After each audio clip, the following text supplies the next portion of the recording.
우리 성도님들은 지금까지 살아오시면서 사람답게 살고 싶다라고 하는 말을 해보시거나 또는 누군가로부터 이렇게 들어보신 적이 있으십니까? 사람답게 살고 싶다.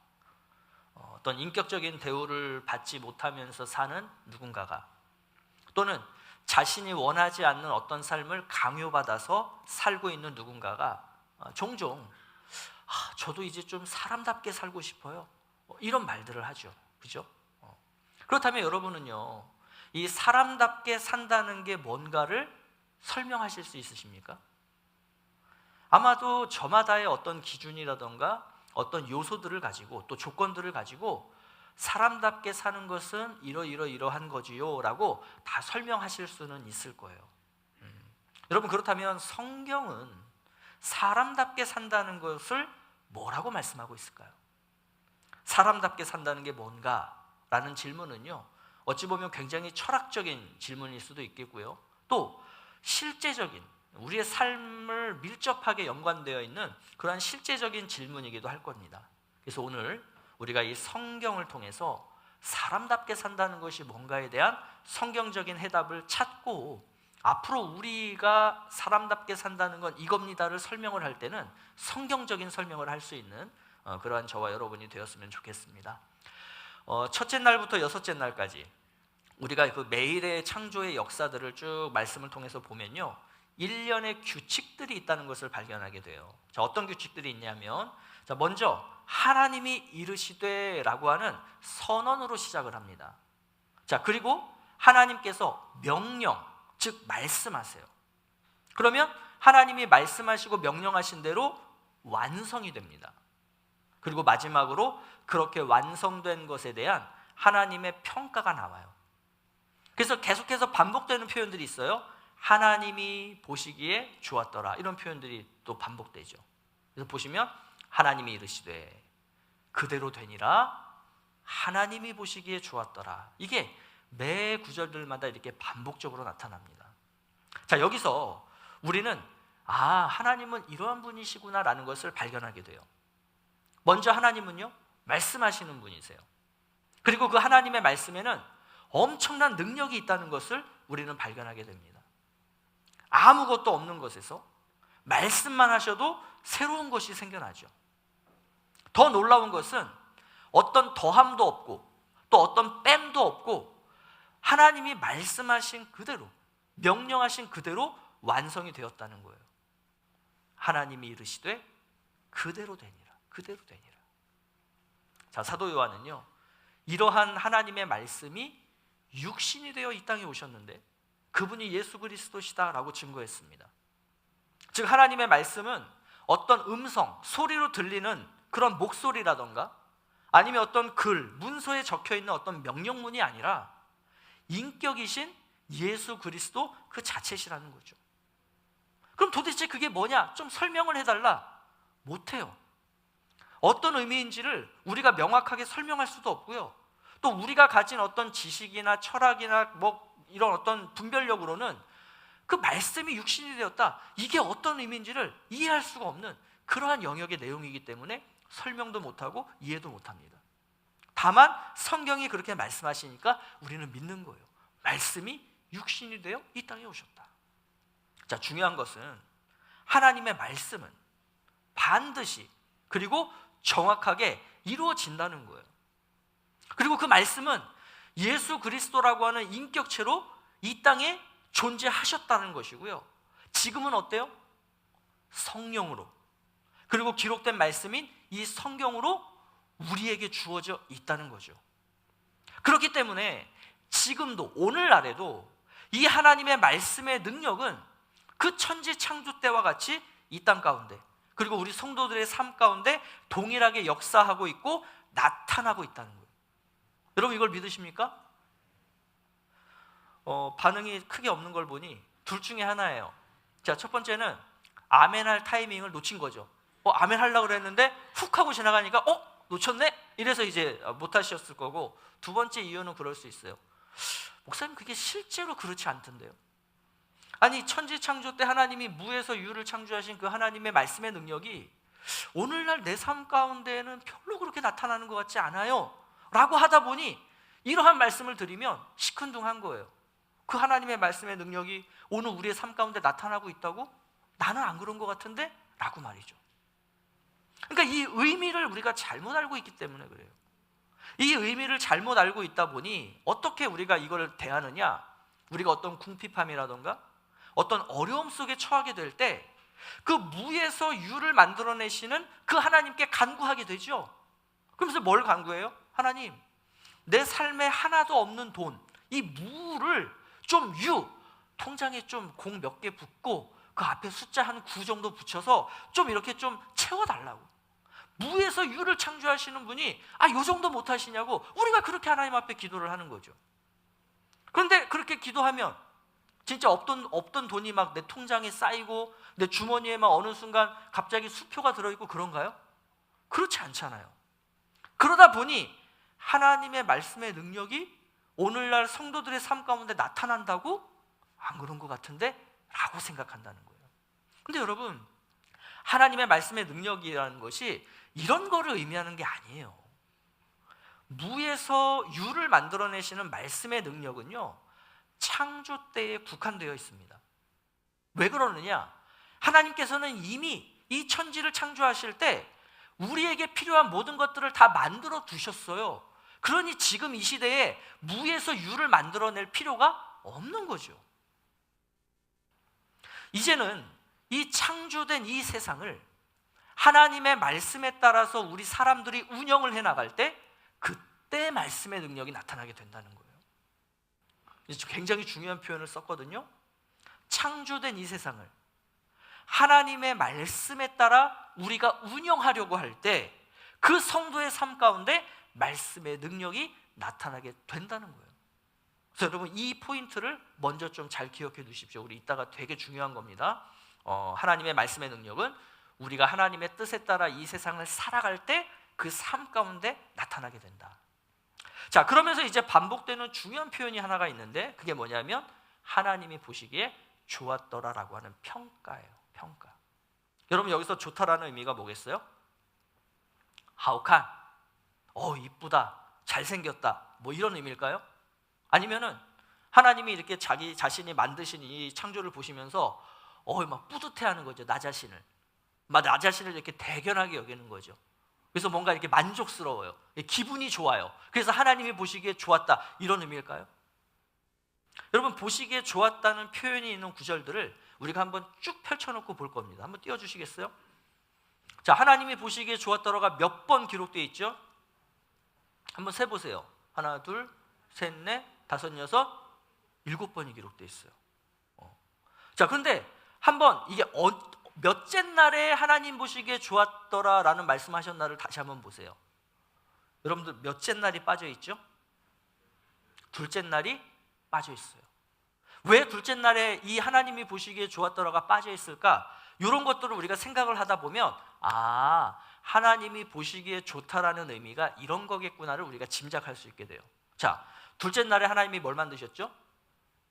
하늘을 만드시고 궁창이죠. 그 하늘 위의 물과 아래 물로 나누셨더라 그랬어요. 그죠? 근데 왜 거기에는 하나님이 보시기에 좋다라는 표현이, 이 평가가 없느냐? 자, 우리가 지난주에 창조의 흐름을 볼 때 하나님의 주된 관심이 어디를 향하고 있다라 그랬죠? 땅을 향하고 있다라 그랬어요. 그죠? 그래서 첫째, 둘째, 셋째 날에 땅, 넷째, 다섯째, 여섯째 날에 땅. 그래서 하나님의 관심이 땅을 향해 있다, 이렇게 말씀을 드렸습니다.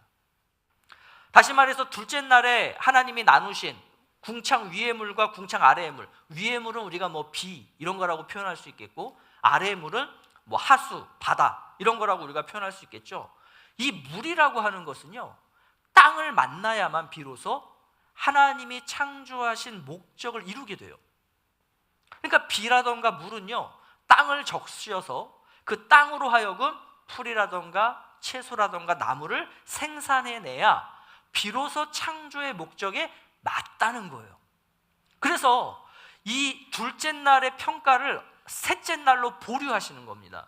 그래서 셋째 날에 땅이 만들어져요. 그리고 그 땅에서 비로소 물들이 적셔지고 거기서 채소가 나고 나무가 나니까 그때서야 하나님이 뭐라고 평가하시는 거예요? 하나님이 보시기에 좋았더라라는 평가가 그래서 셋째 날에 나오는 겁니다. 자, 이처럼 여러분 한번 보시면 대부분의 좋았더라라는 평가는요, 언제 나타나느냐? 종류대로 나뉘어지고 만들어져서 그 기능을 제대로 하는 대목에서 나와요. 그리고 특별히 사람을 마지막으로 이제 창조의 사역을 전부 다 마치시면서 최종 평가를 하실 때 심히 좋았더라. 그러니까 그 앞에서는 보시기에 좋았다, 보시기에 좋았다 하는데 인간을 지으시고 나서 모든 걸 창조 마무리를 하셨을 때 여기에 뭐가 붙냐면 이전 평가에는 없던 심히라고 하는 표현이 붙어요. 하나님께서 창조하신 모든 것이 하나님의 뜻대로 완전하게 나뉘어졌고 채워졌고 각자 부여한 기능들을 제대로 수행하게 되었다, 이런 의미가 좋다라는 의미예요. 자, 그래서 하나님이 보시기에 좋았다라는 게 이제 여러분들 안에서 어느 정도 이렇게 이해가 되고 정리가 되시죠? 하나님이 보시기에 좋다는 건 창조물들이 하나님께서 의도하시고 뜻하신 대로 만들어진 상태, 창조물들이 하나님이 어떠한 분이신지를 온전하게 드러내는 상태, 하나님께서 부여하신 그 기능대로 사명대로 돌아가는 상태, 하나님이 선하시다는 것을 세상에 이렇게 나타내서 보여주는 상태.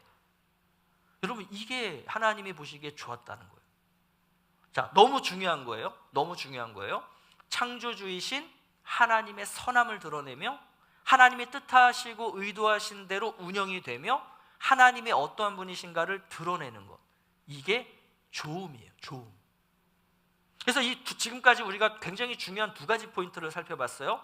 조금 전에 이야기 나눈 하나님 보시기에 좋다라고 할 때 좋음이 뭐냐, 그리고 처음에 나눴던 하나님의 말씀의 능력이 뭐냐. 여러분, 이 두 가지 포인트를 한번 잘 생각하시면서 이제 사람을 창조하시는 장면으로 넘어가 볼게요. 자, 26절 말씀 같이 보겠습니다. 시작. 하나님이 이르시되 우리의 형상을 따라 우리의 모양대로 우리가 사람을 만들고 그들로 바다의 물고기와 하늘의 새와 가축과 온 땅과 땅에 기는 모든 것을 다스리게 하자 하시고. 자, 지금까지 하나님께서는요, 말씀으로 창조하셨죠. 또 창조된 어떤 땅이나 바다를 향해서는 생명체를 생산해내 라고 명령을 하셨어요. 그런데 사람을 창조하시는 방식은 이전 창조와는 좀 다릅니다. 먼저 기준을 세워요. 그 기준이 뭐냐면 우리의 형상, 우리의 모양이에요. 여기서 우리라고 하는 표현은 이 창조 사역을 지금 함께 하고 계시는 성부 하나님, 성자 예수님, 성령 하나님을 의미하죠. 자, 문제는 형상, 모양이라는 이 표현이에요. 여러분, 하나님은 영이시라고 성경이 말씀해요. 자주 말씀해요. 따라서 이 하나님이 영이시다라는 의미가 뭐냐면 형상과 모양이 없으시다라는 것을 설명할 때 나는 영이다, 이 말씀을 하시는 거예요.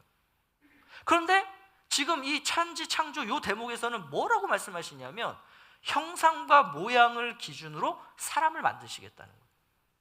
이게 어떤 의미일까요? 이 모세가 기록한 성경책 5권, 창세기, 출애굽기, 레위기, 민수기, 신명기를 우리가 모세 오경이라고 표현한다 그랬죠. 이 모세 오경에는 아주 독특한 그런 문학적 기법이 사용이 되는데 그게 뭐냐면 신인 동형적 표현들이 많이 사용됩니다. 신인 동형이라고 하는 이 말의 의미가 뭐냐면요, 신이신 하나님을 인간처럼 묘사를 해서 사람이, 우리 인간들이 하나님을 이해하기 쉽도록 도와주는 그러한 표현법이에요. 즉 하나님의 형상과 모양으로 인간이 지음을 받았다라는 것은요, 인간이 하나님을 닮았다는 의미입니다. 그리고 이걸 우리가 다르게 또 표현한다면 뭐라고 표현할 수 있냐면 한번 생각해 보세요. 여러분, 우리의 이 세상에서, 우리의 삶에서 나를 닮은 존재가 누구죠? 여러분 닮은 사람이 옆에 있죠? 그게 누구예요? 남편, 아내 아니에요. 나 안 닮았어요. 누가 나를 닮았느냐? 우리의 부모님 또는 우리의 자녀들이 나를 닮았어요. 즉 하나님의 형상과 모양으로 인간을 지었다는 것은 하나님이 인간을 뭐로 생각했다라는 의미냐면 자녀로 생각하셨다는 거예요. 자녀로. 그래서 하나님을 닮도록 그렇게 만드시겠다라는 거죠. 자, 그러면 하나님의 뭘 닮았을까요? 하나님은 형상과 모양이 없으신 그런 분이시잖아요. 그러니까 겉모습을 닮았다는 의미가 아니겠죠. 하나님의 성품, 하나님의 속성을 닮았다는 의미예요. 거룩함, 의로움, 사랑, 정의감, 긍휼히 여김, 관용, 이런 것들 말이죠. 그러니까 이러한 요소들은요, 다른 피조물들, 특별히 동물과 같은 것들에게서는 찾아볼 수 없는 지극히 인격적인 요소들이에요. 즉 인간은 창조 때부터 자신 안에 내재된 그 하나님의 형상을 삶에서 나타내는 존재, 눈에 보이지 않는 그 하나님을 가시적으로 세상에 보여주는 존재로 이 땅에 창조된 특별한 피조물이다라고 우리는 이제 정리하고 이해할 수 있겠죠. 자, 그러면 왜 하나님은 인간을 이렇게 만드셨을까요? 그냥 동물들하고 똑같이 만들면 되잖아요. 근데 왜 인간은 이렇게 좀 독특하고 특별하게 만드셨을까? 아까 우리 26절 말씀해 보니까 그렇게 말씀하세요. 그들로, 인간들로 바다의 물고기와 하늘의 새와 땅에 기는 모든 것을 다스리게 하자. 이러한 목적을 가지고 남자와 여자를 창조하셨다라고 말씀하죠. 자, 그래서 이제 우리가 28절의 내용을 가지고 다시 한번 볼 텐데, 여러분들이 이제 이 28절 내용을 보실 때 이것에 대한 이제 해답을 찾으시면 좋겠어요. 뭐냐면 아까도 얘기했지만 우리가 천지 창조 과정을 살펴보면서 하나님의 관심이 어디를 향해 있다 그랬어요? 땅을 향해 있다 그랬죠? 그러면 왜 하나님께서 그렇게 6일 동안의 창조 가운데 땅에 집중하셨을까? 또 땅에 관심을 두셨을까? 그 이유를 요 28절에서 한번 찾아보십시오. 자, 우리 한번 읽어보겠습니다. 자, 시작. 하나님이 그들에게 복을 주시며 하나님이 그들에게 이르시되 생육하고 번성하여 땅에 충만하라. 땅을 정복하라. 바다의 물고기와 하늘의 새와 땅에 움직이는 모든 생물을 다스리라 하시니라. 자, 이유 찾으셨나요? 왜 하나님께서 땅에 집중하셨어요? 이 땅을 누구에게 주시기 위해서? 인간에게 주시기 위해서. 그러니까 하나님께서 인간을 창조하신 이유가 땅에 충만하고 땅을 정복하고 땅에 움직이는 모든 생물을 다스리게 하기 위해서예요. 다시 말해서 땅이라고 하는 것은 하나님께서 인간에게 맡기시기 위해서 6일이라고 하는 이 시간 동안 세밀하고 정교하게 준비하신 하나님의 특별한 선물이라고 할 수 있는 거죠. 괜히 그냥 하나님이 땅에 집중하신 것이 아니라는 거예요. 인간을 염두에 두고, 사람을 염두에 두고 이 사람에게 내가 선물을 주고 싶은데 뭘 선물할까? 6일 동안 그 선물을 준비하신 거예요. 이 땅을 선물로 받은 인간이 바로 저와 여러분, 우리 사람이라고 하는 이 특별한 피조물이라고 하는 것입니다. 그러면서 28절에서 우리는 하나님께서 사람에게 크게 두 가지의 사명을 맡기셨다는 것을 보게 돼요. 자, 첫 번째 사명은요, 생육하고 번성해서 땅에 충만해지는 겁니다. 오늘날 이 저출산의 분위기 속에서 우리 청년 세대들이 이러저러한 어려움들 때문에 우리는 자녀를 갖지 않겠다라고 하는 어떤 그런 세대적인 흐름이 있죠. 근데 여러분, 이거를 우리가 이 창세기적인 관점에서 보면 이거는 사실 하나님의 사명을 거부하겠다라고 하는 엄청난 불순종이라는 것을 우리가 어렵지 않게 알게 되는 거예요. 그죠? 또 우리 기성세대들이 아무리 이 세상의 그러한 상황이 힘들고 어려워도 생육하고 번성하고 땅에 충만한 건 하나님의 사명이니 너네들이 힘들고 어려워도 자녀들을 많이 낳아야지, 출산을 해야지 라고 강요를 하는 것도요, 이거 하나님 말씀에 불순종하는 거예요. 왜 그럴까요? 땅을 잘 다스려서 우리의 다음 세대들이 이 하나님이 주신 사명에 따라 생육하고 번성하고 땅에 충만하도록 제도라던가 환경이라던가 문화들을, 그리고 분위기들을 우리 기성세대들이 만들어 놨어야 되는데 이걸 지금 못 만들어 놨잖아요. 잘못 다스린 거예요. 그러니 지금의 세대들이 우리 아이를 갖지 않겠다라고 이렇게 얘기를 하는 거죠. 따라서 우리의 기성세대들도 이 부분에 대해서 하나님 앞에 회개하고, 그리고 교회들이, 기성세대들이 이러한 부분들에 대해서 더 깊이 생각해 볼 필요가 있다는 거예요. 그래서 우리가 뭐 거창한 뭔가를 못해도 지금 우리가 할 수 있는 어떤 것을 최선을 다해서 한번 시도를 해보자. 그래서 우리의 다음 세대들이 결혼하고, 그리고 생육하고 번성해서 땅에 충만하는 이 하나님의 사명을 계속해서 이루어갈 수 있도록 우리가 한번 노력해보자라고 하는 이 관점들을 우리 교회들이 가져야 한다는 거예요. 자, 두 번째 사명이 뭐예요? 땅을 정복하고 생명체들을 다스리는 사명이죠. 여러분, 이 부분에서 지금까지 인류는요 엄청난 불순종을 하고 있다고 봐도 틀리지 않아요. 자연을 훼손하고 생명체들을 귀하게 여기지 않습니다. 그 인간 자신의 정욕을 위해서 무분별한 개발과 또 하나님께서 보시기에 좋도록 창조해 놓으신 그 완전하고 완벽한 생태계를 이 인간들이 지금 훼손하고 있기 때문에 그래요. 그래서 이것에 대한 부작용들이 지금 어때요? 전 세계에 걸쳐서 나타나고 있죠. 뭐 예전에는 진짜 비교도 안 되는 엄청난 규모의 자연적 재해들이 발생하고 있죠. 또 듣도 보도 못한 질병들이 어딘가에서 막 툭툭툭 튀어나와요. 그죠? 그러니까 이러한 것들이 이 인류에게 징벌적인 모습으로 몰려오고 있다는 거예요.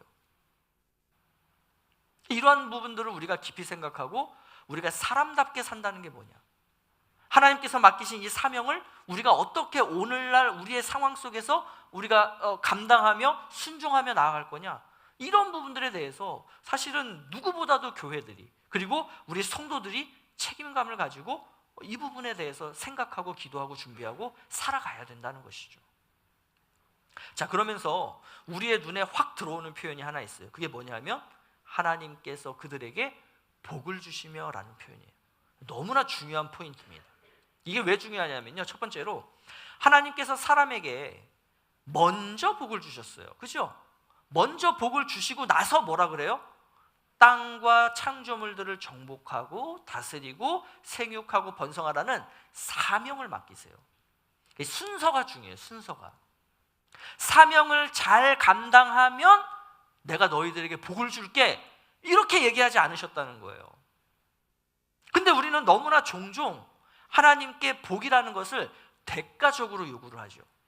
그래서 뭐라 그래요? 하나님, 제가 이렇게 사명을 감당하고 하나님 말씀에 순종할 테니 그러면 저한테 복 좀 주십시오. 마치 이렇게 복을 우리가 자꾸 대가적으로 요구를 해요. 근데 하나님은 그 거짓된 우상들처럼 어떤 그 복이라는 것을 구실 삼아서 인간들, 사람들을 부려먹는 분이 아니라는 거예요.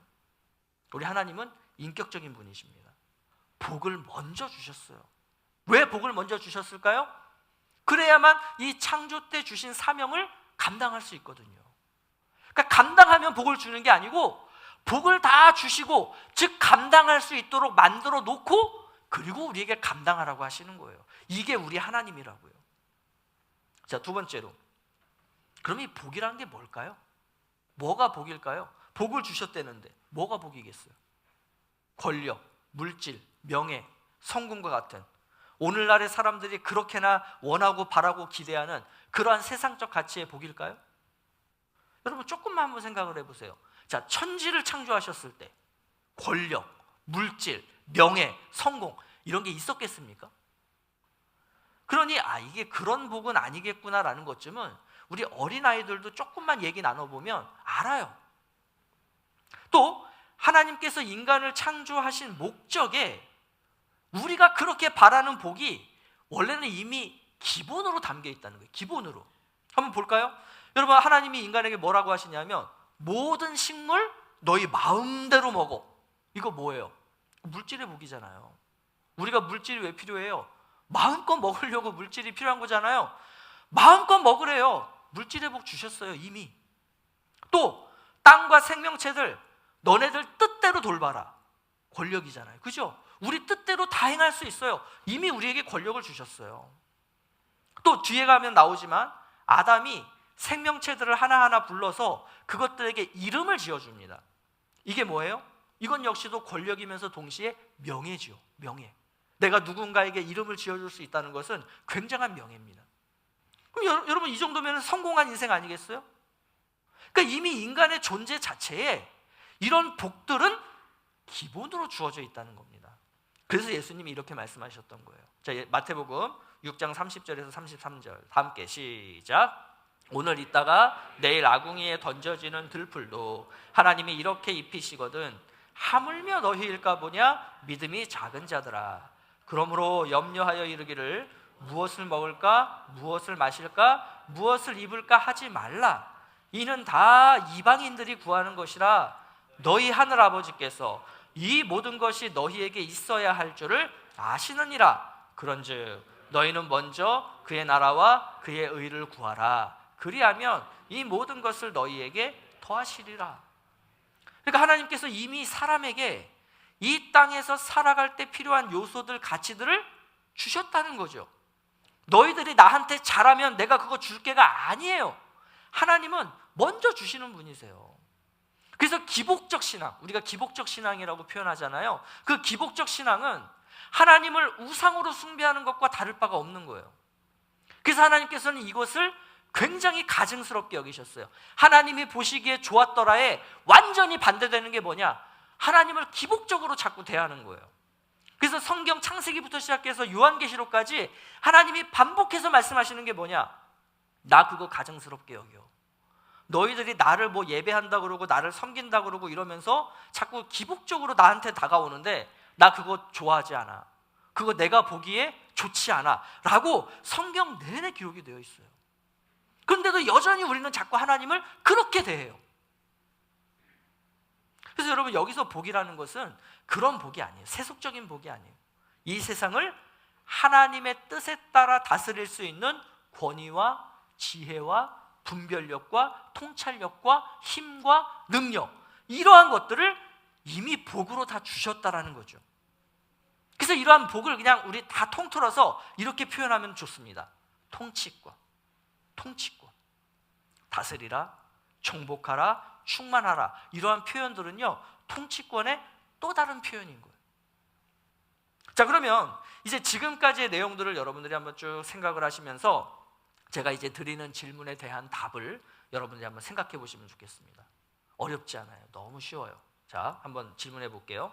하나님께서는 인간에게 이 세상에 대한 소유권을 주셨습니까? 통치권을 주셨습니까?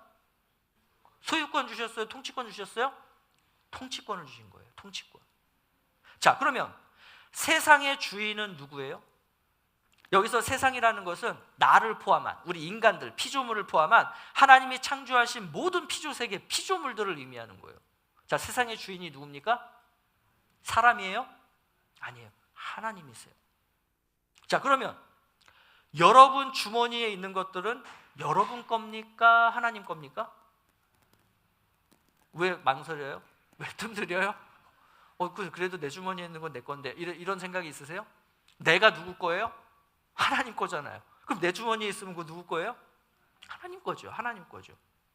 자, 그러면 이제 이게 진짜 사람답게 산다는 것이 뭔가에 대한 실제적인 질문이에요. 왜 그게 내 주머니에 있을까요? 왜 지금 하나님께서 내 주머니에다가 그러한 것들을, 여러 가지 것들을 왜 내 주머니에 넣어두셨을까요? 창세기적으로 답변해 보세요. 왜 넣어주셨어요? 다스리라고, 정복하라고, 관리하라고. 그래서 하나님께서 사람에게 주신 통치권을 우리가 신학적으로 뭐라고 표현하냐면 대리 통치권이라고 불러요. 그리고 이렇게 창조된 사람, 인간을 뭐라고 표현하냐면 하나님의 대리 통치자라고 표현을 해요. 저와 여러분은 하나님을 대신해서 이 세상을 관리하고 경영하는 대리 통치자들이에요. 그러니까 내 게 아니에요. 하나님 거예요. 그렇지만 내가 뜻하고 내가 원하는 대로 행할 수 있고 살아갈 수 있어요. 자, 그런데 우리가 잊지 말아야 할 분명한 한 가지가 있습니다. 그게 뭐냐면 하나님께서 대리자에게 맡기셨다는 것은 언젠가 반드시 한 번은 그 대리자를 만나서 어떻게 다스렸는지, 어떻게 경영했는지 평가하시겠다는 게 전제된 거예요. 그죠? 반드시 한 번은 우리를 만나셔서 너 어떻게 다스렸어? 너 어떻게 경영했어? 에 대해서 우리와 반드시 한 번은 평가를 하실 것이다. 그래서 잘 다스리고 경영한 사람은 어떤 평가를 받겠어요? 창세기의 표현으로 해보자면 하나님이 보시기에 좋았더라라는 평가를 받는 거예요. 여러분, 그러면 하나님께서 창조하신 인간으로서 이 세상을 어떻게 살아야 하는가? 다시 말해서 사람답게 산다는 것이 무엇인가에 대한 답이 나왔죠? 심플해요. 그것은 바로 하나님이 보시기에 좋은 삶을 사는 겁니다. 하나님 보시기에 좋은 삶. 하나님이 보시기에 좋다는 게 뭐라 그랬어요? 창조주이신 하나님의 선하심을 드러내는 것, 하나님이 뜻하시고 의도하신 대로 살아가는 것, 하나님이 어떠한 분이신지를 세상 가운데 보이지 않으니까, 우리가 하나님의 형상이니까 그 하나님의 형상을 나를 통해서, 내 삶을 통해서, 나의 다스림과 경영과 이러한 모든 삶의 내용들을 통해서 세상에 그 하나님을 보여주는 삶인 거죠. 이걸 우리가 다른 말로 뭐라 그러냐면 이걸 예배라고 표현하는 겁니다. 예배. 사람답게 산다는 것은 하나님께서 창조하신 목적에 따라 사는 거예요. 하나님은 세상을 창조하셨고 특별히 땅과 생명체들을 하나님 보시기에 좋게 다스리도록 사람을 창조하셨어요. 사람에게 그 하나님의 통치권, 이 땅을 다스리고 정복할 이 통치권을 위임하시면서 이 세상을, 내가 너희에게 선물로 준 그 땅을 하나님 보시기에 좋은 곳으로 다스리라. 그러면서 그것을 다스릴 수 있는 모든 복을 한 번에 다 주셨어요. 이처럼 우리 사람이라고 하는 존재는요, 하나님의 형상과 모양대로 하나님의 성품과 속성을 그대로 담아놓은 굉장히 특별한 존재라는 것입니다. 여러분, 피조물 중에서 하나님의 형상을 나타내며 하나님께서 보시기에 좋은 것을 삶으로 나타내며 그 하나님의 선하심을 드러내는 이 예배의 삶을 살 수 있는 존재는요, 오직 사람이라고 하는 이 피조물 한 종류뿐인 거예요. 그렇다면 여러분은 어떻습니까? 사람답게 살고 계십니까? 내가 살아가는 이 삶의 영역에서 하나님 보시기에 좋도록 그렇게 다스리고 있고 경영하고 있고 가꾸며 나의 그러한 다스림과 경영의 행위들을 통해 하나님의 선하심이 뭔가를 세상에 나타내며 내 안에 있는 이 사람들이 하나님이 영이시니까 보지 못하니까 나라고 하는 이 눈에 보이는 형상을 통해서 하나님의 형상이 어떠한 것인지를 오늘 내 주변에 있는 사람들에게 보여주며 그렇게 살아가고 있느냐는 거예요. 또 주님 안에서 이렇게 새로운 피조물이 된 내 옆에 있는 하나님의 형상들, 지금 바로 여러분 옆에 있는 이 하나님의 형상들, 우리가 형제, 자매라고 부르는 이 하나님의 형상들을 내가 바라보며 그들을 진정으로 사랑하고 그들을 진정으로 위하며 이분이 하나님의 형상으로 창조된 자이기에 그분을 존중하며 그분에게 내가 할 수 있는 최선의 예의를 다하며 그렇게 대하고 있느냐는 거예요. 아무쪼록 하나님께서 맡기신 이 사명에 따라 사람답게 사는 삶을 사셔서 예수 그리스도께서 이 땅에 다시 오셔서 우리와 함께 평가하실 때 주님이 보시기에 좋았다라고 하는 이 평가를 받을 수 있는 우리 모두가 될 수 있기를 예수 그리스도의 이름으로 축복합니다.